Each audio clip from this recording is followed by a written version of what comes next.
യൂട്യൂബിലൊന്ന് live കയറുവാണ്. മിണ്ടാൻ പാടില്ലേ.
Hello.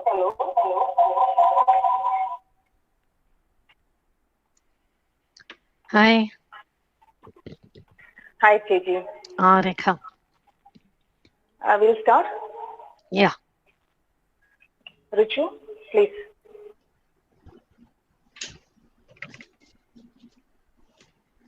Respected Principal Dr. Sister Regina Joseph, our distinguished speaker for today, Dr. Deepthi Menon, teachers, and my dear friends, good morning to one and all.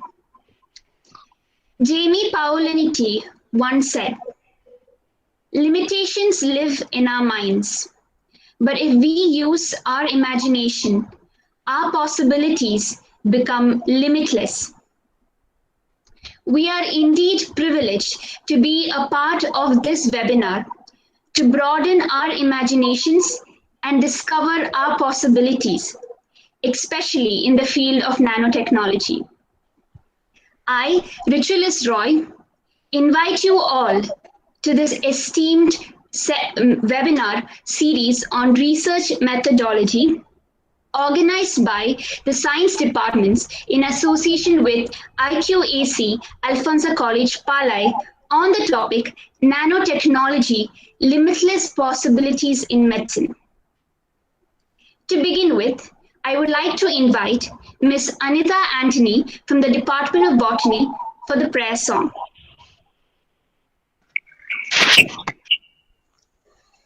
ലോകം മുഴുവൻ സുഖം പകരാനായി സ്നേഹദീപമേ മിഴി തുറക്കൂ കഥന നിവാരണ കണ്ണിരിൻ ഉറവേ കാട്ടിൻ നടുവിൽ വഴി തെളിക്കൂ ലോകം മുഴുവൻ സുഖം പകരാനായി സ്നേഹദീപമേ മിഴി തുറക്കൂ പരീക്ഷണത്തിൻ വാൾമുനയേറ്റി പടനിലത്തിൽ ഞങ്ങൾ വീഴുമ്പോൾ ഹൃദയക്ഷതിയായി രക്തം ചിന്തി മിഴിനീർ പുഴയിൽ താഴുമ്പോൾ താങ്ങായി തണലായി ദിവ്യൗഷധിയായി താതാനാഥ കരം പിടിക്കൂ ലോകം മുഴുവൻ സുഖം പകരാനായി സ്നേഹദീപമേ മിഴി തുറക്കൂ.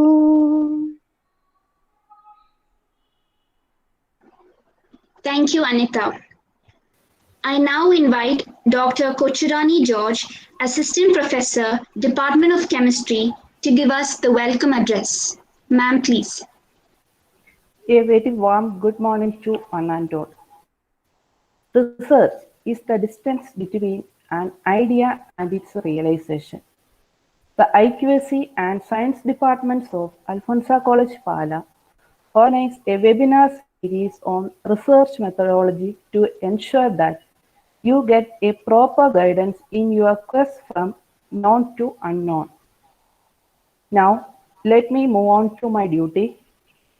First of all, I would like to extend my heartiest welcome to Reverend Dr. Regina Joseph, Principal, Alfonso College Pala, who guides our college with noble thoughts and insightful initiatives. It is her constant encouragement that gives us the enthusiasm to embark on new academic ventures. Welcome, sister. It is indeed my honor to welcome Dr. Deepthi Menon, Professor, Amrita Center for Nanoscience and Molecular Medicine, Amrita Vishwavidyapeetham Kochi, to enlighten us with her wise words. Let us all make the maximum of this opportunity. We invite Dr. Sister Regina Joseph, our dearest principal, to give us the presidential address. Sister, please. Respected Dr. Deepthi Menon, Professor, Amrita Center for Nanoscience and Molecular Medicine, Kochi, our Vice Principals, Reverend Dr. Shaji John, Dr. Minimol Matthew, our Bursar, Reverend Dr. Joseph, dear teachers. I take this opportunity to congratulate the IQC and all the science departments of Alfonsa College in organizing this webinar on nanotechnology. We have Dr. Deepthi Menon of Amarda Shupidam as our resource person who has more than 25 years of research experience and many patents to her credit. Definitely, Dr. Deepthi could make this much contribution to science and medicine only through her power, research, and hard work.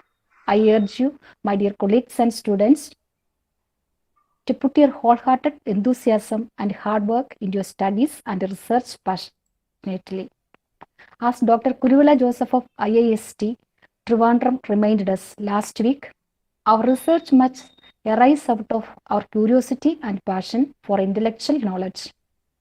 We need to gear up our research at all levels. Our students must take up projects which generate a scientific mind.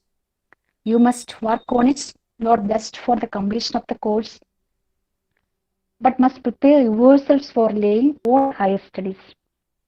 Teachers have much more responsibility in this regard. As facilitators of teaching, you must show the way. As facilitators of learning, you have to continuously update your knowledge. Make your mark and contribute significantly to the development of science and society. The ultimate goal of research is not career advancement, but what we have achieved and what we will be remembered for. The college management extends all its support to each one of you for pursuing research work. I hope this talk will encourage you to take off from where you have left. Thank you. Thank you, Sister Principal.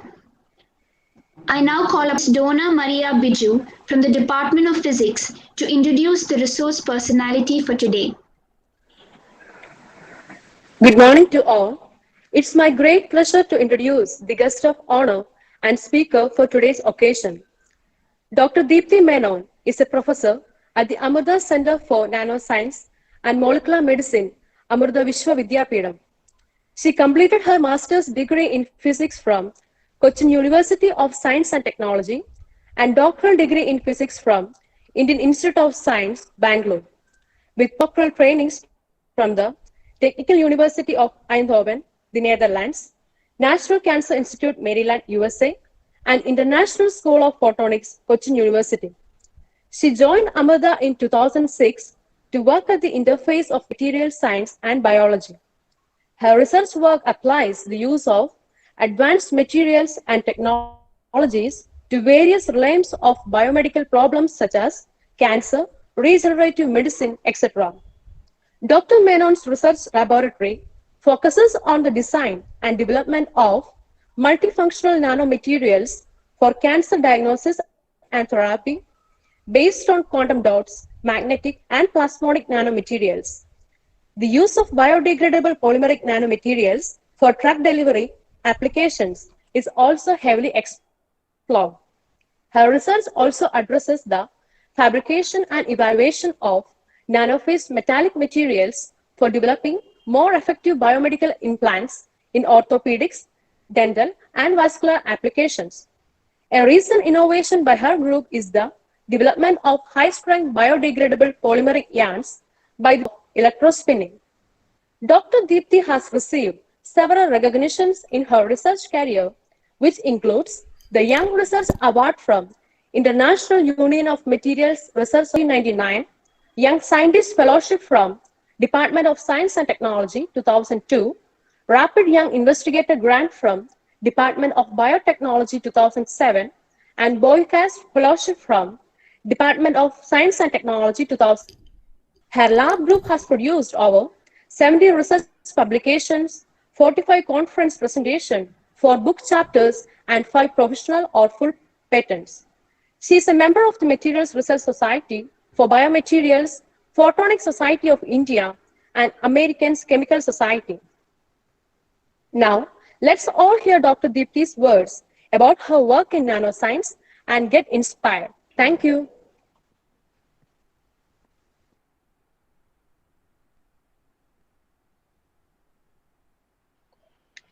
It's my pleasure now to invite Dr. Deepthi Menon, Professor at the Amrita Center for Nanoscience and Molecular Medicine, Kochi, to address us. Ma'am, please. Thank you, Richu. At the outset, let me thank Principal Dr. Rajiv and also Rekha for having invited me to deliver this. Has always been only through sheer hard work. You will face a lot of obstacles in your way, but then, you have to overcome all that and conquer heights, and then only you can bring up goodness to the society you live in. So with these few words, I would like to start my presentation.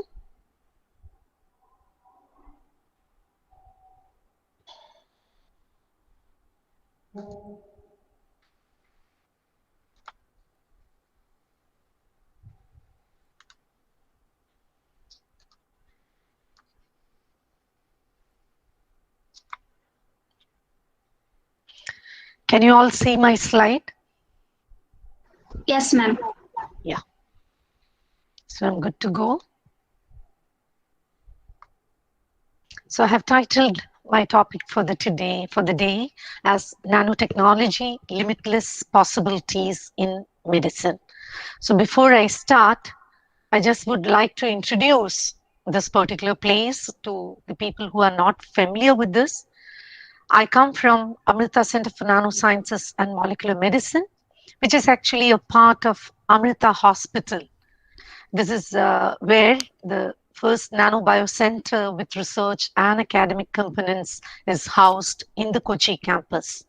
So we are a part of Amrita Vishwavidyapeetham, that is Amrita University, and the research division which works on nanobio and nanoenergy is housed within the hospital campus. So we have our aim, which is to integrate clinical research with technology and molecular medicine and come up with products that can be of translational value to the mankind, that is low cost, high quality products. This is our overall aim of our research center. We have several divisions in our research center, which works on nanomedicine and bioengineering, wherein we look into tissue engineering and stem cell research, cancer diagnostics and therapy, biomedical implants, nanotoxicology, etc. And equally strong is the nanotechnology and renewable energy division, which works mainly on photovoltaics and storage devices, as well as nanostructured thin films for sensors and photovoltaics. And there is a biology component to this place, which is the molecular medicine, wherein we have basic and applied aspects of molecular medicine, disease prevention, diagnosis, and therapy. So all of our efforts are actually focused towards developing affordable, high quality products and mostly utilizing nanomaterials. So I would like to state that this is a truly interdisciplinary research floor, wherein we have people from physics background, chemistry background, biology background, as well as engineering background, working together to develop something for the good of mankind. So with this word, I would like to just start off. And before I start off, I would just like to say that in our center, we have PhD programs, we have MTech and MSc programs. We offer MSc in molecular medicine, MSc in nanobiotechnology, and MSc in nanotechnology. So all the three streams, likewise MTech as well. And we have recently started a BSc program in molecular medicine. So the biggest advantage in getting through these courses is the research facility that is provided on this floor. We have very state-of-the-art research facilities wherein we are doing cutting-edge research. So those of you who want to explore such kind of opportunities for your future career can, of course, get in touch with us or look into our website for all the details. And you can contact me or anyone on this floor for any kind of further information. And I would like to also add that if you are interested to see the research facilities, we welcome you. So for students who are excited about kind of research that is being done, you would get a hands-on view of the particular floor wherein all the research activities are done. So the topic for today's discussion is all about nanotechnology, and I would be just giving you a bird's eye view. I'm not getting into the details of anything. This is just giving you an overall view about how we can utilize technology for innovations. So before I start with what is nanotechnology, I would just like to give you an idea about the size scales, because as you all know, we are talking about very, very small things when we talk about nanotechnology. So to understand what the dimensions that we are talking about, you need to get an idea about the size scales. So looking at this view graph, you can see the size of an adult in comparison to an ostrich egg, in comparison to a chicken egg, in comparison to a human egg, and thereafter the plant cell, animal cell. So from big to small, we are moving from right to left. Plant cell and animal cell, which we have learned in our high school lessons, bacteria, mitochondria, virus, then comes proteins, which are in fact the building blocks of all these viruses and bacteria and all that. Then we have the lipids, that is the constituent of cell membrane, and then we have atoms. So we are going from very large sizes, that is the size of an adult human being, which is of course visible to the naked eye. Now look at what is written at the bottom. So you have the naked eye, then you can see up to a chicken egg with the naked eye. But if you want to see clearly a frog egg or a human egg, you better use a microscope. So there are things which are visible with a light microscope. That is up to, a bacteria or a cell. We can clearly see using a microscope. But those things which are below those sizes, that is something smaller than a bacteria, that is something which is of the size of a virus, if you want to really see that, you have to further go down and you have to use much more sophisticated equipments which are called as the electron microscope. So only with an electron microscope you can actually view proteins or even viruses for that matter, lipids and group of atoms, that is molecules. So you need an atomic force microscope or an electron microscope if you want to visualize something towards the lower size scales. When I say lower size scale, I want you to focus on the 100 nanometer down. So that is the region of our interest when we talk about nanotechnology. So all of you know what is a nanometer. All of you have learned about these dimensions. And we talk about 1 nanometer as 10 raised to minus 9 of a meter. So it's very, very small. Let us understand it further. Look at this view graph. You are seeing something natural on top and simultaneously you are seeing something at the bottom. Look at the things which are there at the bottom. You can have lab on a chip. You might have heard the term cantilever, and you have micro needles. So we are talking about man-made things which are very small. And look at the region which is actually blue. This region wherein you see the bottom, you have a lot of materials. You can have diverse kinds of materials in the form of tubes, in the form of wires, in the form of shell, in the form of dendrimers, then nanopores, nanocrystals. So all these are nano in size. And look at the dimension that I have marked. So that is a 1 to 100 nanometer size range. So it is this region which is of importance to nanotechnologists. So it's possible for material scientists like us to engineer materials in the size scale of 1 to 100 nanometers and develop diverse kinds of materials which have diverse functionalities and diverse applications. So that is what we are going to just have a look at in today's talk. Now, if you look into any living and non-living matter, you will understand that it is composed of nanoparticles or nanomaterials. I wouldn't say particles, I would say nanomaterial. Let us have a look at a few of such examples. So you understood where the nano regime actually stands. Now, let me take you through a voyage to the nano world. So what you are seeing here are certain pictures which I have put up to just represent how the nanoscale comes up. What you are seeing here is the top of a tree, and I want your focus towards this red box which is there on the tree top, and look at the dimension that is written below. So in a 100-meter size scale, you are able to see or visualize a tree from above. At a size scale of 10 meters, you are able to focus more into the leaves or the branches of the tree.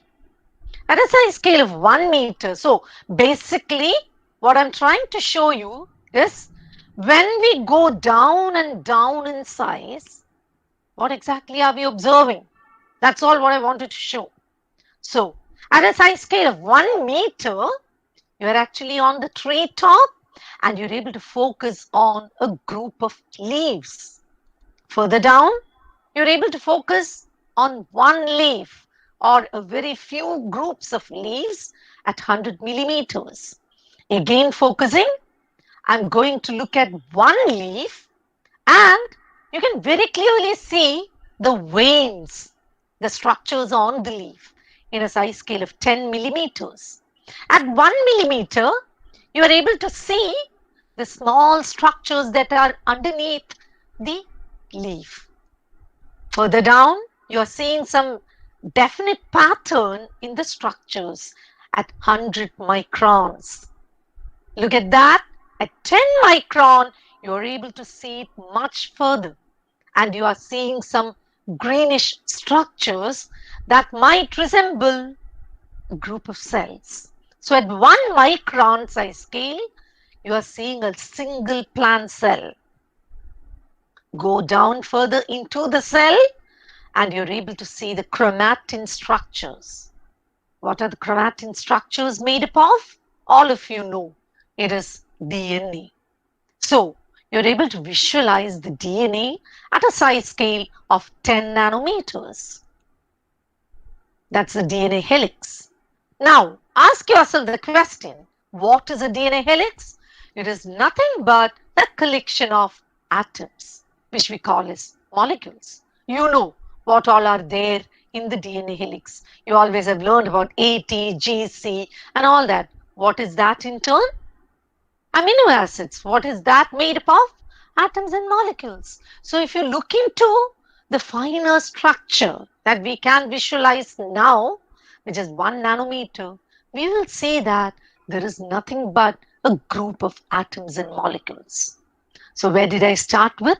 I started with the tree top and I said that look into anything that is natural or artificial, you will see nanoscale structures. You will see nanometer or nanomaterials. So here what are the nanomaterials? I would call chromatin structures as a nanomaterial. I would call a DNA helix as a nanomaterial and even atoms and molecules in the angstrom range, which is nano again. 10 angstrom is 1 nanometer. So we are talking about very, very small entities which we can see in anything natural. Just to give you a visual treat, I am putting up one of nature's beautiful gifts, that is a butterfly. So this was the year in 2006 when I joined Amrita, and the first instrument that came to the floor was a scanning electron microscope. And at the time when the lab was not getting set completely, we put a butterfly wing under the scanning electron microscope to visualize how it looks like. This is all the era when, nanotechnology was taking its boom. And we wanted to visualize what you would see when you look into a butterfly wing. So just focus on this image and look at the things that are written at the bottom. So what you are seeing here is actually the picture of a butterfly wing. And I want your attention towards that numbers written there. One is into 30, which means it is 30 times magnified. In comparison to the original, what you're seeing is 30 times magnified. And I want you to look at that scale bar, which is a line, and below that is written as 500 micrometer. So which means that size scale which is drawn, that line represents 500 micrometer. And just like what you saw in the previous slides, I'm going to zoom in, which means we are going to get more and more magnified view of what you are seeing here. So without talking much, I'm just showing you a few of the images. 100 times magnified, wherein you are seeing a size scale of 100 microns. Zooming in further, 250 times magnified, and you are seeing some structures which are some petal-like things which are randomly spread at 100 micron. Still closer look at that. 1000 times magnified, you are on one of those petal-like things. Look at the 2000 times magnification. Come to 7000, look at 25,000. What are you seeing there? So what you're seeing there is, look at the first picture on the top. That is one which is zoomed and shown in the fourth image at the bottom. So what you're seeing is a beautiful arrangement of black and white regions. What is a black region? Black region represents air. Air, it's nothing. And the white region represents a material. Let us zoom in further. This was the magnification that we could go to the maximum using the scanning electron microscope. 65,000 times we have magnified. And look at the scale bar. We are at 0.2 micrometer, which actually represents 200 nanometer. What are you seeing there? What you're seeing there, I would just point with an arrow. Sorry. So what you're seeing there is actually some thin fibril-like structures. So I've already told you, black region represents air space and the white region represents the material. So in the material, what you're seeing is thin threads. These threads, as you can very rightly understand, they are much less than 200 nanometer in size. Now comes the fact. You know that butterfly flaps its wings how many times a day? Yet, it is mechanically very strong. It does not tear just like that unless a human being tears like what we did. And you know that butterfly wings are so light in weight. Why is that? The answer for that lies in the airspace which is there. So, for physicists who are interested to look at such kind of structures, you will readily see that there is air, there is material. There is air, there is material. So, it's just a repetitive arrangement of air and material. You know the refractive index of air. It is 1. And the refractive index of material is always greater than 1. So, I would say that from the physics point of view, this is actually a material which is composed of repetitive arrangement in refractive index.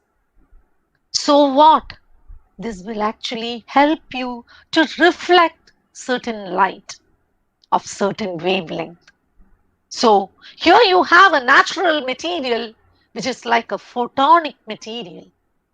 So there will be what is called as photonic band gap, which means to say, to understand in a layman's perspective, what you should understand is that when the butterfly flaps its wings, you are seeing brilliant colors. This is a process that is called as iridescence. So iridescence is a property wherein it displays brilliant colors due to differences in the angle of incidence of light. So when the angle of incidence of light changes, some of the wavelength gets trapped. Why does that happen? That happens due to the change in refractive index of the material and air that you see on screen. So I have talked to you biology, I have talked to you physics and mechanical strength. So you can see nature's gift, which is butterfly, is actually a unique combination wherein nanotechnology has brought in some effects, but it is God's beautiful creation. So like this, if you look into nature and you look at it under the scanning electron microscope, you will see that nature is abound with nanostructures. I have so many images like this to show you, but just seeing that is not enough. Let us understand something more further. Now, this is actually a piece of my own hair, my hair under the SEM.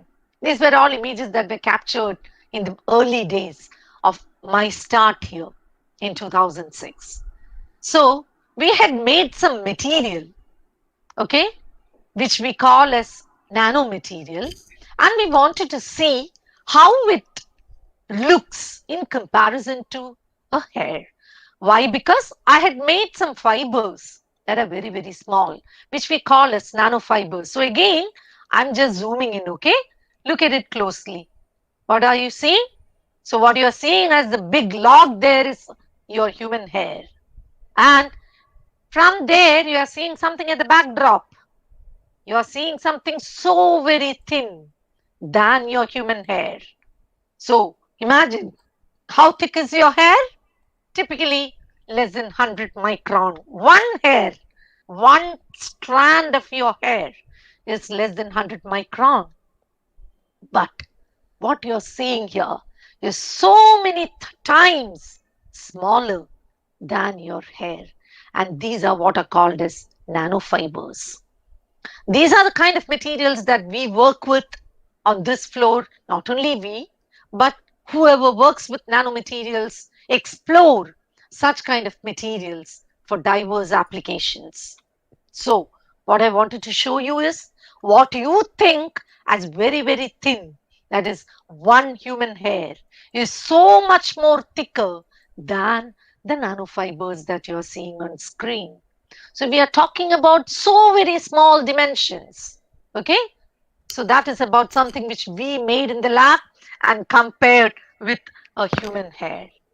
Now, let us turn to something which God has created. Everything is God's creation, of course, but I'm just highlighting a few of the important things in which I can show you some nanotechnology. What you're seeing there is a human bone. It's a femur. On top, you're seeing the cross-sectional view. All of you should know, whether it's physics or chemistry or botany or zoology, they would know better, right? But you should know what is there in the human bone. So what you're seeing there is actually a cross-sectional view of your human bone. And look at the bottom picture. On the rightmost, you can see every bone in our human body has a compact region, and in the middle there is what is called as spongy bone. Now, each of these, you can see something standing out in the first image at the bottom on the compact bone. That is actually magnified, which is actually made up of structures. See, these are natural structures, okay, with which God has made our human bone. Imagine the complexity and the diversity that God Himself has created. So you can see what are called as Haversian canals, and there are osteons. Each osteon is like 100 micron. Look into the osteon more carefully. It is made up of collagen fibril. So what you're seeing is each cream color line is actually a collagen fibril. Look into the collagen fibril more carefully. On the left, you can see that there are some gray color things in between. They are nothing but nanocrystals of calcium phosphate, which is otherwise called as hydroxyapatite. So each collagen fibril is made up of structures like what you see there. Each collagen fiber is in turn made up of tropocollagen triple helix. You see the dimensions that are written there? We have moved from 100 micron to 300 nanometer. That is the distance between each hydroxyapatite nanocrystal, whose dimensions are written there: 50 nanometer by 25 nanometer by 3 nanometer. And the distance between them is made up of collagen fibers whose diameter is 1.5 nanometer and which is made up of tropocollagen triple helix, which in turn is made up of collagen molecules. So you understand the complexity with which each one of us are made? There is nanostructure at every step in the bone that you see on screen. So, a beautiful example of the complex nano architecture God Himself has made. This is a paper or a review article in Nature Materials in 2015. So, people are now exploring each and every detail because of the advent of newer technologies. What I want to say is newer inventions in observation, that is the instruments. We are able to see all this only because of the sophisticated instruments that have come up due to technological innovations. Look at this. All of you would have seen lizards going all around your home. Have you ever thought why a lizard which climbs up the wall or even that sits on the roof does not fall off always? Again, answer is in the nanotechnology. So you are looking at God's own nanotechnology, which is actually a gecko. Go and look up what is gecko. Okay, gecko is a type of lizard. Understand what is a gecko. And what you're seeing there is actually a gecko feet. So as I told you, the grip that the lizard has on the floor, on the wall, all that, all on your ceiling, all that is very, very strong. Why is that so? Look at the macrostructure, the mesostructure, and the microstructure that is put up. Let us start from the microstructure. What you're seeing on top rightmost is actually a microstructure of one of the limbs or one of the fingers. Now look at it. At the bottom, you are seeing some fibril-like structures. They are actually the fine microstructure. And look at that closely. These are SEM images, scanning electron microscopic images, nanostructure, and look at each of the nanostructures. So it is again the nanostructure that provides the very good strength of adhesion for each of these materials. Once again, the beautiful nanotechnology by God's own creation is the triple helix structure which is there in DNA. So what is nanotechnology in DNA? Very clearly evident from the picture there, it is actually the diameter of DNA. DNA has a diameter of typically 20 angstrom, which is nothing but 2 nanometer. So you know all the genetic instructions for the development of each one of us are stored in DNA structure, again, which has a nanoscale. So I have presented before you a whole gamut of materials in which you can view nanotechnology. So we are talking about something very, very small. How small is small? Look at that. All of you know the typical dimension of our Mother Earth. 1.27 into 10 raised to 7. And nowadays, football is the word. Euro Cup is going on. All that is going on. All of you, any idea about the size of a football? Not really, right? It's only 22 centimeter. That is, we are talking about 0.22 meters. In comparison to Earth, you can imagine a football. You can see a football, and that is 10 million times smaller than Earth. 10 million times smaller. Now, in comparison to a football, which you can see, a nanomaterial which resembles a football. You might have learnt it in your plus 2 days. Carbon 60, that is 60 atoms of carbon, can be arranged in the form of a football, and it's called as fullerene. This material is typically 1 nanometer or less. You see the comparison in size scale? We are talking about 1 billion times smaller a material, which is the nanomaterial, in comparison to a football. So you can imagine the kind of sizes that we are talking about by now. So let me welcome you all to the big world of small giants. I just wanted to say that because you are seeing something so small, but you have something so very vast and so very diverse when you open up this world of small giants. This is again one of the nano flowers which we prepared in our laboratory, which you are seeing in the backdrop, a nano flower of zinc oxide. These are just images which I just put up to show you the diversity of materials that you have. So the obvious question that would come to your mind is, who introduced nanotechnology to us? Anybody knows this famous personality? He is Professor Richard P. Feynman, who actually said this statement at the 1959 American Physical Society meeting in California Institute of Technology, or Caltech in the USA. He said, "There is plenty of space still at the bottom." I repeat, there is plenty of space still at the bottom. What does he mean by that? He meant to say that if you go down and down in size, like what I showed you, you have much more to explore. You will get a lot many more features unraveled when you go to such small dimensions. This famous personality is Professor Richard P. Feynman.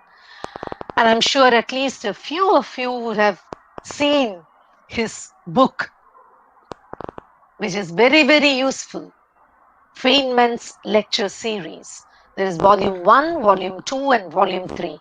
So those of you who are learning or studying physics would love to keep a copy of these books. At least read it. It's a whole lot of the depth of physics that he has explored and explained. So the next obvious question that would come to your mind, so he introduced nanotechnology to us. But is it in 1959 that nanotechnology was introduced for the first time? I doubt. See the pictures that are there at the bottom? These are nothing but stained glass windows. You people at Alfonso College Pala might be very, very familiar because you go to cathedrals always, and you would see these beautiful pictures in every cathedral that you go. Or nowadays there are stained glass windows in many offices. So this is actually the first kind of nanomaterial, so-called, which was introduced. So the concepts of nanotechnology are not really new to mankind. This is the earliest example of man-made nanoprocess. So this was man-made. But have you ever imagined how this color comes?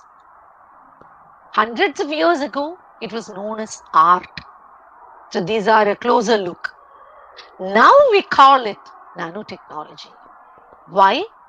Because these colors are obtained by mixing small particles of gold with glass.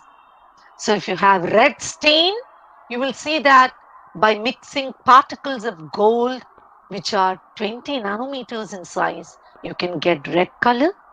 Orange stain comes from 80 nanometers of gold, and so on and so forth.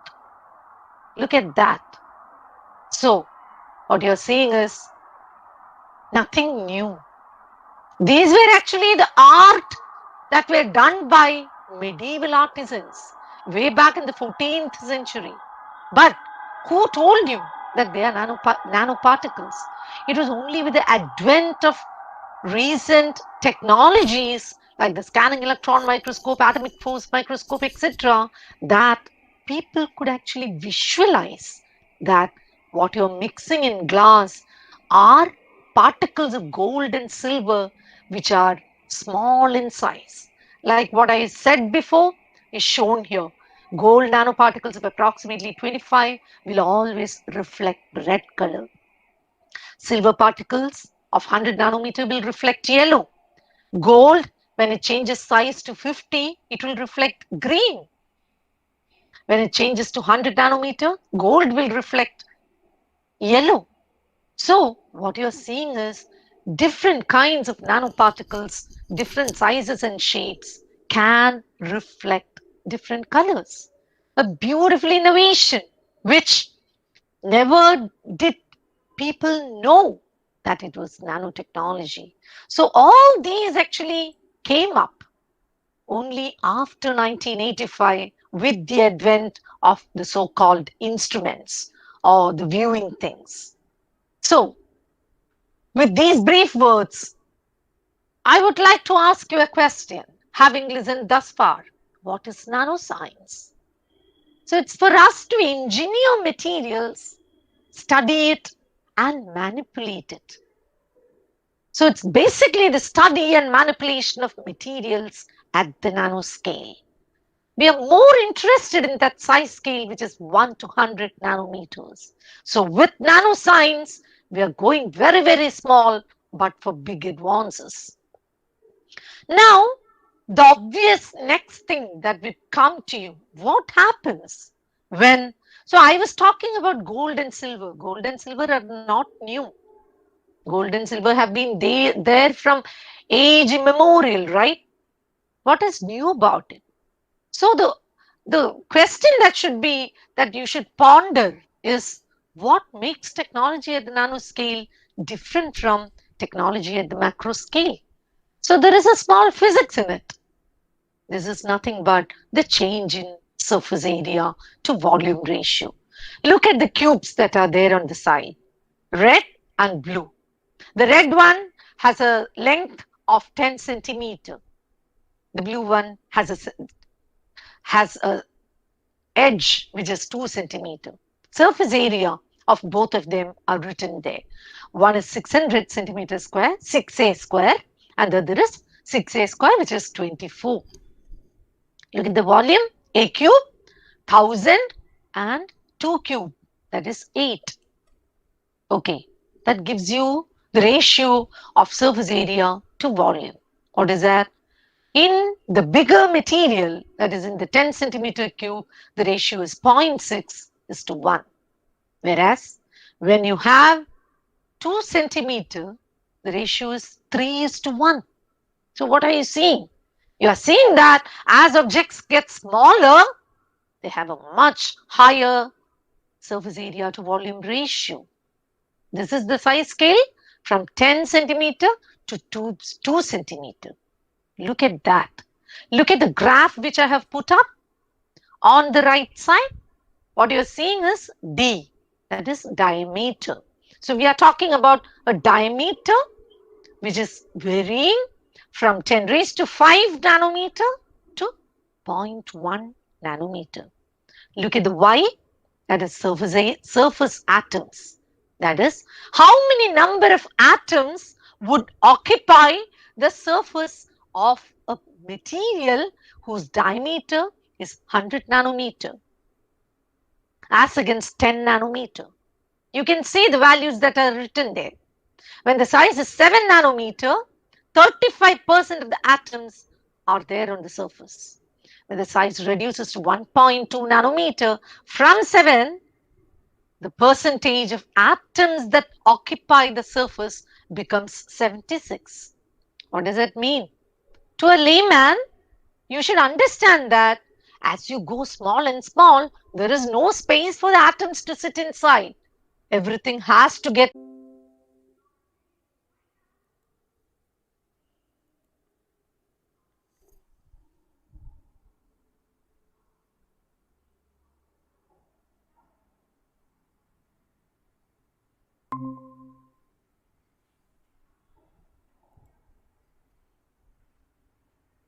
everything will change. An atom is linked to another atom through a chemical bond. When there is no atom to link to, all the bonds are free on the surface. Now what? I have to satisfy these bonds, which means I would invite things. You come to me, let me satisfy the bonds, which means reactivity of the material will be significantly high. This is what is making nanomaterials very, very different. Strange things happen to materials. That is, their properties change. As particles get smaller, they tend to react differently with their environment than larger particles. When the size decreases, optical properties change. As I told you, it reflects different colors. You never know of gold as reflecting different colors. You know of gold as that yellowish, golden yellow hue. But actually, the gold, when it changes size, it reflects different colors. I will show you. Likewise, magnetic properties.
Everybody talks, grandmas talk especially.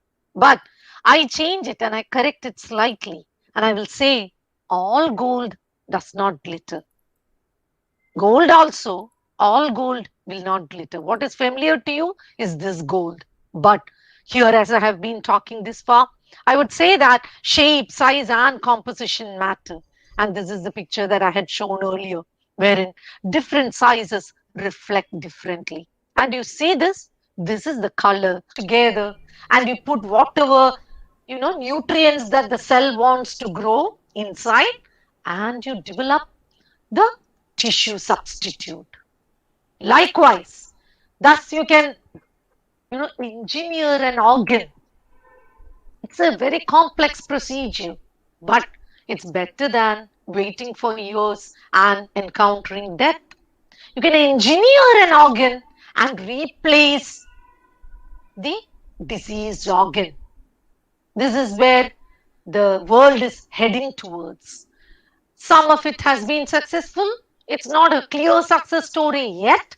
Lot of ventures are there which are capitalizing on this.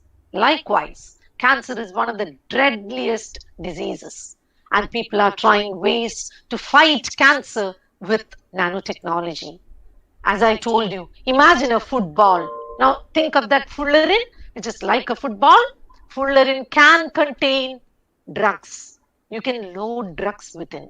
So fullerene is like the carrier. You look at the picture on the top. So we are talking about a nanoparticulate material for drug delivery. You can use any of these carriers. You can use a biodegradable polymer to make a ball, small ball, which is nano size. And you can put any kind of therapeutic agent with it. And the biggest advantage now is that the football-like material can be fixed with something on its surface such that that something will go and bind specifically to diseased cells. This is the property of targeting. So you can administer nanoparticles intravenously. What you're seeing as green there are the nanoparticles, and you're seeing some horn-like structures. These are just representations, okay? What you're seeing are RBCs in red, and the horn-like structures on the surface is what I told you are the biomolecules which can be attached on the surface of a nanoparticle. These biomolecules go and sense certain specific molecules on the surface of a cell. So when it is in circulation, they can target. This is what you call as targeting. It's like a lock and key mechanism. A particular key opens only a specific lock. So these particles go and attach to tumor cells which have the lock corresponding to the key which they have attached on the surface. And they target the tumor cells, and then it's like the football ground which takes up the nanoparticles or the footballs and deliver the drug specifically there. So thus less amount of drug can be delivered. I skipped this. Conventional chemotherapy uses anti-cancer agents. That is what you hear, chemotherapy. A patient with a tumor undergoes chemotherapy. But what are the limitations? It is not specific. It goes all over the body. So it affects all kinds of cells. So the patient has hair loss, the patient becomes so thin, they are not able to take chemotherapy, etc. So many side effects. All because most of the drugs that are available are poorly soluble in water. And 75% of our body is water. So what does nanotechnology do? Nanotechnology does not replace pharmacology. That is, there is no new drug that is invented. It only takes care of how you can deliver the drug differently. You can effectively target the drug, and you can have different modes of delivery. This is the field of nanomedicine. So if multiple things can be achieved by means of nanoparticle chemotherapy, just look at that cancer cell which is there. Whenever there is cancer, there is a mutation that happens to the DNA.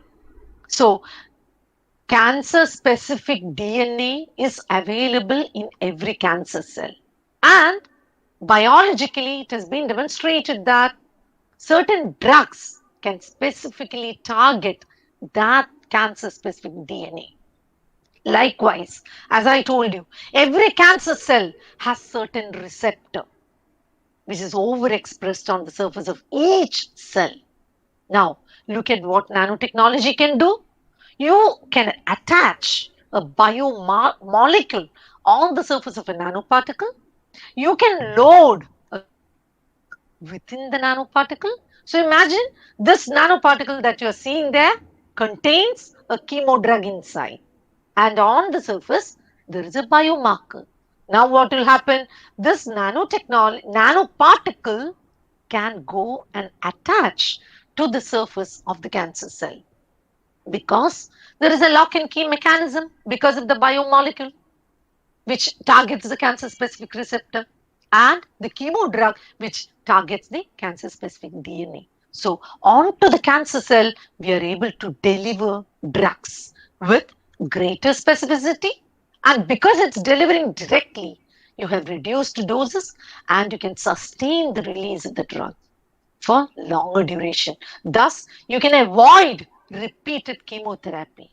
You can make it either injectable, you can make it as a patch. So, I close my topic here. Future of nanotechnology not just lies with one person. It's an integrated effort by physicists, chemists, biologists, engineering people, medical people, etc. So this is a mission hope of nanotechnology, and thank you all for your patient listening. Special thanks to all my gurus whose inspiration and guidance is driving me in nanobio research. Thank you all. I know it has been a long talk.